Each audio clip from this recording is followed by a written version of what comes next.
நான் பயந்தே போயிட்டேமா. எங்க உண்மையிலே அந்த பயலுக்கு மூளை கலங்கி போச்சோன்னு அப்புறம் தான் தெரிஞ்சது அந்த மணியை கண்டுபிடிக்கிறதுக்காக அவன் குழந்தை மாதிரி நடிச்சிருக்கான். நான் கூட ரொம்ப பயந்து போயிட்டேன் சார். என்கிட்ட கூட உண்மையை சொல்ல பாருங்க. ஆனாலும் பெரிய ஆலிவரு.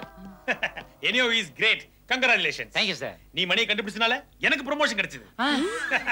சார் ஒரு நிமிஷம் தொப்பியை கழட்டுறீங்களா? No no. சார் ப்ளீஸ் கழட்டுங்க சார். முடியவே சார் முடியாது. 4 வார்த்தை நல்லா கேக்குறேன், கழட்டுங்க சார். எனக்கு தெரியும் நீ தொப்பியை கேட்டா திட்டுவேன்னு. ராஜா வரட்டுமா? டேய் மது, மாமா மணி எடுத்துட்டு போ விடாதடா.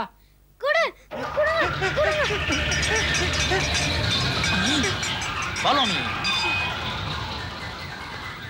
AC sir, AC sir. என்னாச்சு சார்? சார் மம்மி பசிக்குது, பூவா குடு. டேய் ராமண்ணா, உனக்கு என்னடா ஆச்சு? ஏ சிவா, நான் ஏசி கொஞ்சம் மரியாதை கொடு. ஐயோ. Yes sir. அட கடவுளே,